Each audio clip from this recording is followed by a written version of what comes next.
Hello students. तो अभी हम करने जा रहे हैं रोलिंग फ्रिक्शन के बारे में। हमने पहले जो किया था वो स्लाइडिंग फ्रिक्शन था, तो अभी हम थोड़ा सा रोलिंग फ्रिक्शन का भी रीज़न पता करते हैं क्या होता है। देखो, ये तो कॉमन ही है कि ये हमारे पास कोई रोलिंग बॉडी है, कोई टायर हो गया जैसे, तो जब वो किसी सरफेस पे आता है तो सरफेस को थोड़ा सा डिप्रेस करता है, डिप्रेशन कॉज करता है। वो डिप्रेशन कभी कभार ज़्यादा भी हो सकती है और कभी कभार बहुत कम हो सकती है कि आपको शायद दिखे ही ना। Depression must be there. तो ये जो इनके बीच में जो अट्रैक्शन है, दोनों सरफेस के पार्टिकल्स या एटम्स के बीच में जो अट्रैक्शन है, ये तो कारण है ही फ्रिक्शन का। ठीक है, जैसे ये वाला मान लो 1 2 3 4 5 6, वैसे ही यहाँ पे 6 ऊपर वाले एटम्स का नीचे 6 वाले एटम के साथ फोर्स ऑफ अट्रैक्शन है। जैसे ही बॉडी रोल करेगी, ये वाला एटम यहाँ पे आ जाएगा, ठीक है, और इसके साथ ये अट्रैक्शन, ये ये यहीं पे रहना चाहता है एटम, और ये आगे चला जाता है, ये आगे चला गया। तो इनके बीच में ऑपोजिंग मोशन है, वो आगे जाना चाहता है, उसको कहता है कि नहीं आगे नहीं जाना, तो मेरे साथ जुड़ा रहा है। ठीक है, तो वो जो फ्रिक्शनल फोर्स का कारण बनता है। दूसरी बात, ये जो माउंटी है, ये हम्प है, हम्प या माउंट कुछ मर्जी बोल दो, इसको इसने ओवरकम करना है, इसको क्रॉस करना है, तो ये भी एक कारण हो जाता है उसका फ्रिक्शन का। ठीक है, वैसे जो रोलिंग फ्रिक्शन है वो स्लाइडिंग फ्रिक्शन से कम होता है। ठीक है, इसलिए हम ज़्यादातर क्या है कि अगर किसी बॉडी को मूव कराना हो तो नीचे टायर लगा देते हैं। ठीक है जी। तो अभी हमारे पास हमने ये देखना है कि लॉज ऑफ लिमिटिंग फ्रिक्शन क्या है। ठीक है, कुछ लॉज भी हैं इनके, बड़ा सिंपल सा आर्टिकल है ये, कुछ भी नहीं है इसमें। लॉज ऑफ लिमिटिंग फ्रिक्शन क्या है कि हमारे पास हमने देखा कि हम अगर ये फोर्स लगाते हैं, ठीक है, P, तो ये फोर्स एक्ट करती है। तो हमने ये देखा कि जितना ज्यादा इसका वेट होगा उतनी ज्यादा इसकी क्या होगी, रिएक्शन होगी, और जितना ज्यादा रिएक्शन होगी उतना ज्यादा वेट होगा, और जितना ज्यादा वेट होगा उतनी हमें ज्यादा फोर्स लगानी पड़ती है, यानी उतना ही फ्रिक्शन बढ़ता जाता है। यानी वेट बढ़ने से ये बढ़ती है, हमें पता है वेट बढ़ने से ये भी बढ़ती है। ठीक है, तो इसका क्या मतलब हो गया कि ये जो है F है वो R के डायरेक्टली प्रोपोर्शनल हो गया, जो फ्रिक्शनल फोर्स ऑफ रिएक्शन के डायरेक्टली प्रोपोर्शनल है। ठीक है, इसके तो है ही, अंडरस्टूड, ये बात तो सेम ही है। अगर ये 10 होगा तो ये भी 10 होगा। इसके ऊपर एक लिमिट आना, ये कब तक बढ़ता जाएगा। ठीक है, हमने ये कहा था नेचर पे भी डिपेंड करता है, पर अगर आप बॉडी का वेट इंक्रीज करते जाओगे तो फ्रिक्शन भी इंक्रीज हो जाता है। ठीक है, तो ये जो फोर्स है वो नॉर्मल रिएक्शन के डायरेक्टली प्रोपोर्शनल है, ये आपने ध्यान रखना है। ठीक है, अब देखो, इसको अगर मैं साइन को हटाऊं तो यहाँ पे कांस्टेंट आता है। इस कांस्टेंट का नाम हमने यहाँ पे रखा हुआ कोएफिशिएंट ऑफ फ्रिक्शन। इसका क्या मतलब है, देखो, अगर देखिए कि ये मेरे पास, जैसे मैंने ये इसको ऐसे रख दिया, ठीक है, इसका वेट मान लो 2 न्यूटन है। ठीक है, डायरेक्शन में कितना होगा, 2 न्यूटन, तो आर इतना है तो एफ इतना है। अगर मैं इसको बढ़ा दूं ऐसे, 2 न्यूटन और रख दिया, वेट बढ़ गया, एक्शन बढ़ गया, रिएक्शन बढ़ गई, आर बढ़ गई, तो फ्रिक्शन बढ़ जाएगी, फ्रिक्शन ज़्यादा लगानी पड़ेगी। मान लो इस केस में मुझे 2 न्यूटन फोर्स लगाना पड़ता है, इस केस में मुझे 4 न्यूटन लगाना पड़ेगा, मान लो। ठीक है, बट मैंने ये देखा कि जब मैंने इसको ऐसे रखा तो मुझे 2 न्यूटन लगाना पड़ा, अगर इसको ऐसे रखा तो मुझे 3 न्यूटन लगाना पड़ा। तो वेट तो सेम ही है, वेट पे तो कोई इफेक्ट नहीं पड़ा ना, पर किस पे इफेक्ट पड़ गया, नेचर पे इफेक्ट पड़ गया। तो जो कोएफिशिएंट ऑफ फ्रिक्शन है हमें वो नेचर के बारे में बताता है। ठीक है, यानी ये कोएफिशिएंट ऑफ फ्रिक्शन है नेचर पे डिपेंड करता है। अगर आप नेचर चेंज नहीं करते तो सिंपली ये जो फ्रिक्शन है वो रिएक्शन पे ही डिपेंड करेगा, नॉर्मल रिएक्शन पे। तो इसका काफी इंपॉर्टेंस है कोएफिशिएंट ऑफ फ्रिक्शन। ठीक है, ये अगर आपने फ्रिक्शन बढ़ाना है तो उसकी वैल्यू बढ़ा दो, अगर कम करना तो कम कर दो। जैसे हमारे पास जो टायर है रबड़ के बने होते हैं, और कंक्रीट है, कंक्रीट के ऊपर अगर हम लोहे के टायर मूव करेंगे तो उसका म्यू ज्यादा होता है। कोएफिशिएंट फ्रिक्शन जो है कंक्रीट और आयरन का ज्यादा होता है, और कंक्रीट और रबड़ का थोड़ा सा कम होता है। इतना भी हमने कम नहीं करना कि बॉडी मूव ही ना कर पाए, कुछ ना कुछ फ्रिक्शन में रखना पड़ता है ताकि बॉडीज मूव कर जाए इजीली। ठीक है, तो ये हमारे पास हो गया। तो जो लॉ ऑफ लिमिटिंग फ्रिक्शन का जो फर्स्ट पार्ट है वो क्या है कि F directly proportional to R है। दूसरा क्या है भी, जो P और F है ये दोनों इक्वल एंड ऑपोजिट होते हैं, या ऑपोजिट डायरेक्शन में एक्ट करते हैं। इक्वल एंड ऑपोजिट तब हो गए जब तक बॉडी मूव नहीं करती अप टू लिमिटिंग फ्रिक्शन।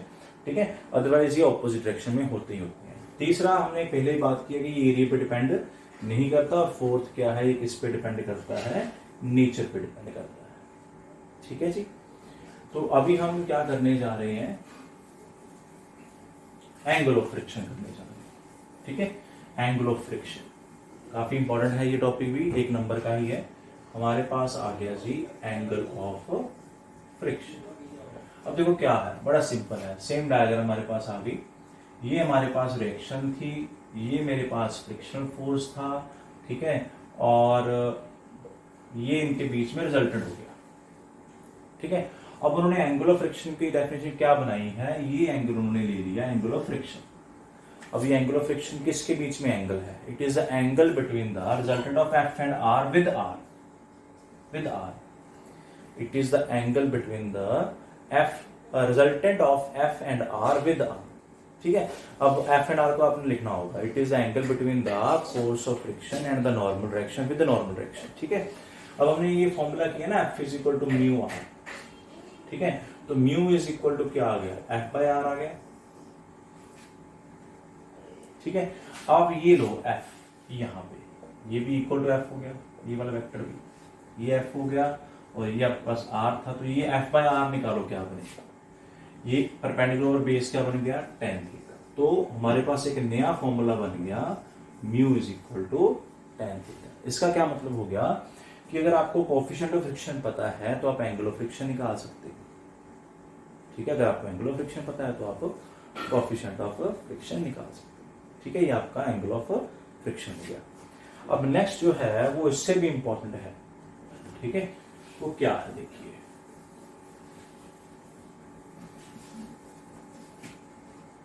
अब इसको मैं ऐसे समझाता हूं आपको। ठीक है, अभी ये मेरे पास यहाँ पे कोई ऑब्जेक्ट है, ठीक है, इसको अभी मैं ऊपर करता जा रहा हूँ सरफेस को, तो क्या होगा, किसी एंगल पे जाके ये बॉडी मूव करना शुरू कर देगी। ठीक है, ये मान लो 0 डिग्री है, 1 2 3 4 5 6 7 8 9 10 पे मान लो ये मूव करना शुरू कर दिया इसने।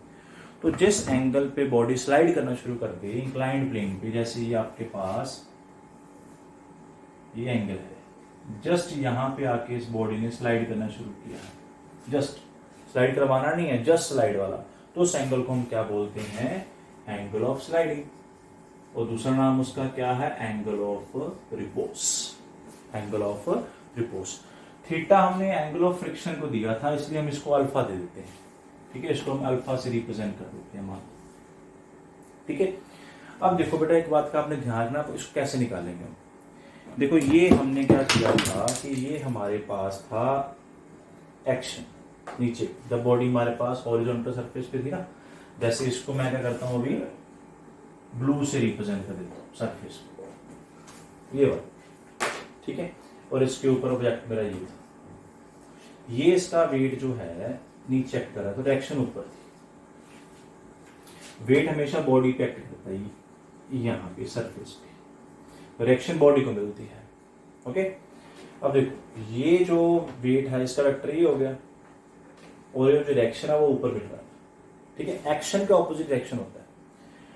देखो अब ये जो रिएक्शन है इसको ध्यान से देखना, ये रिएक्शन था, जैसे जैसे बॉडी टिल्ट होती है, रिएक्शन हमेशा नॉर्मल होती है, तो ये रिएक्शन ऐसे टिल्ट होगी। ठीक है, ये रिएक्शन उतना ही एंगल टिल्ट होगी जितना ये था। मान लो ये यहां से 10 डिग्री था, तो पहले ये रिएक्शन इस डायरेक्शन में थी, तो ये इतना टिल्ट होके यहां पे आ गई।